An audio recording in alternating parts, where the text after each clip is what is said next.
جب انسان حد سے تجاوز کرتا ہے تو وہ اللہ کا غضب دیکھتا ہے۔ جب سے یہ جہاں خلق ہوا تو اللہ نے ہر دور میں اپنے بندوں کو آزمایا طرح طرح کے فتنوں اور آزمائشوں سے۔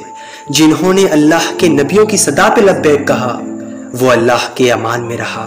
یاد رکھنا، اللہ کے رسول حضرت محمد مصطفیٰ صلی اللہ علیہ وآلہ وسلم کی امتیوں کے لیے ایک بہت بڑی آزمائش ایک وحشی اور بے رحم درندہ قوم میں ہوگی، جس کو زمانہ یاجوج ماجوج کے نام سے پکارتا ہے۔ ان کے وقوع پذیر ہونے میں کوئی شک نہیں۔ روایات میں اللہ کے نبی حضرت محمد مصطفیٰ صلی اللہ علیہ وآلہ وسلم نے اس فتنے کی خبر نہایت ہی وضاحت کے ساتھ دی ہے۔ یاد رکھنا، اس وحشی قوم کی پیش گوئی نہ صرف حضرت محمد مصطفیٰ صلی اللہ علیہ وآلہ وسلم نے کی بلکہ توریت انجیل میں بھی اس کا ذکر ہو چکا ہے، جس سے گوگ اینڈ میگوگ کہا جاتا ہے۔ یاد رکھنا، یاجوج ماجوج حضرت نوح علیہ السلام کے تیسرے بیٹے یافس کی اولاد میں سے ہیں۔ یہ لوگ شمال مغربی ایشیا میں زندگی بسر کیا کرتے تھے اور اپنے آس پاس کے علاقوں میں وحشی حملہ کیا کرتے تھے۔ ان کی آبادی چین سے مغرب سے ترکستان تک پہنچ چکی تھی۔ روایات میں آتا ہے کہ یاجوج ماجوج بنی آدم میں سے ہیں۔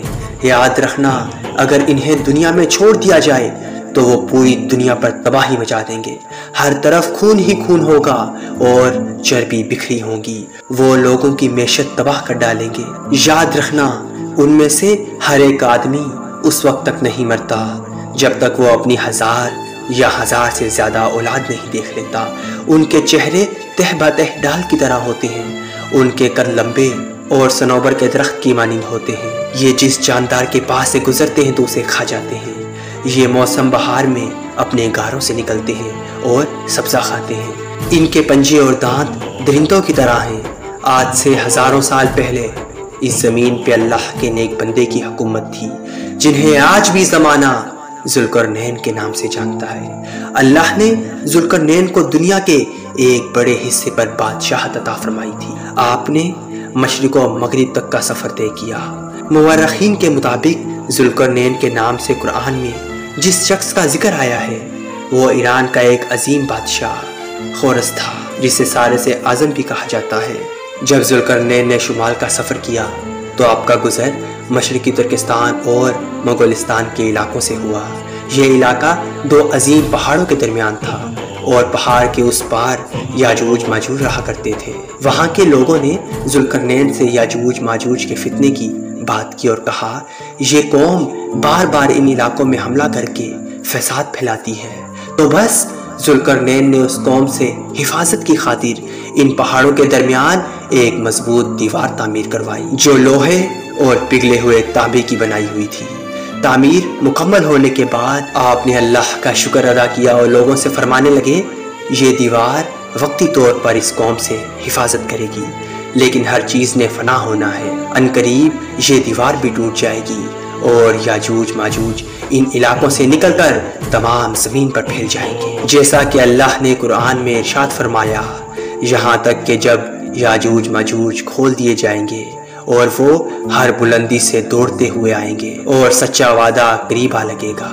حضرت ابو ہریرہ رضی اللہ تعالیٰ عنہ سے روایت ہے کہ اللہ کے رسول حضرت محمد صلی اللہ علیہ وآلہ وسلم نے فرمایا، پھر وہ دیوار توڑ کر لوگوں پر نکل آئیں گے، سارا پانی پی جائیں گے، لوگ قلعہ بند ہو جائیں گے، وہ ہر جانب سے بھاگتے ہوئے آئیں گے۔ ان کے اگلے افراد بحیرہ کبریہ سے گزریں گے تو اس کا سارا پانی پی جائیں گے، اور ان کے آخری افراد وہاں سے گزریں گے تو کہیں گے کہ یہاں کبھی پانی ہوا کرتا تھا، اور حضرت عیسیٰ علیہ السلام اور ان کے ساتھی محصور ہوں گے، یہاں تک کہ بیل کا سر تمہارے 100 دیناروں سے بھی زیادہ قیمتی ہوگا۔ وہ اپنے تیر آسمان کی طرف پھینکیں گے، جنہیں اللہ خون لگا کر نیچے پھینکے گا، جنہیں وہ کہیں گے کہ ہم نے آسمان والوں پر بھی غلبہ پا لیا جس طرح ہم اہل زمین پر غالب ہیں۔ ایک روایت میں آتا ہے کہ بے شک یاجوج ماجوج روزانہ دیوار توڑتے رہتے ہیں، جب وہ مکمل ہونے کے قریب ہوتی ہے تو سورج کی شعاعیں نظر آتی ہیں۔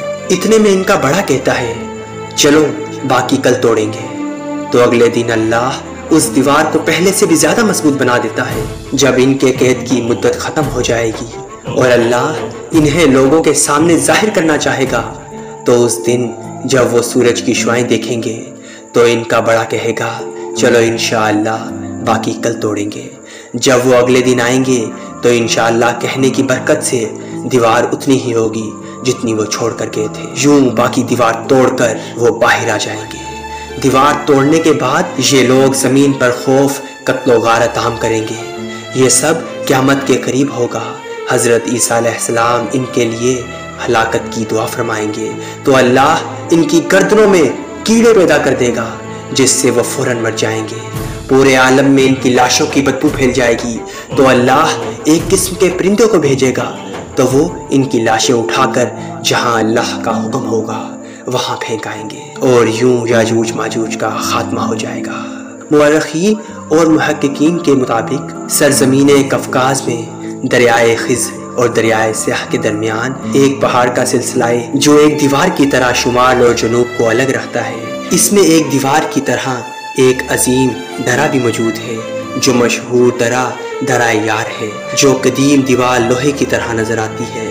اس بنا پر بہت سے لوگوں کا نظریہ یہ ہے کہ یہ دیوار ذوالقرنین ہے، جبکہ کچھ مورخین دیوار چین کو اور دیوار ترمس کو دیوار ذوالقرنین مانتے ہیں۔ یہ تمام نظریات اندازے طور پر مبنی ہیں۔ دیوار ذوالقرنین کہاں ہے، کہاں واقع ہے، یہ اللہ کے سوا کوئی نہیں جانتا۔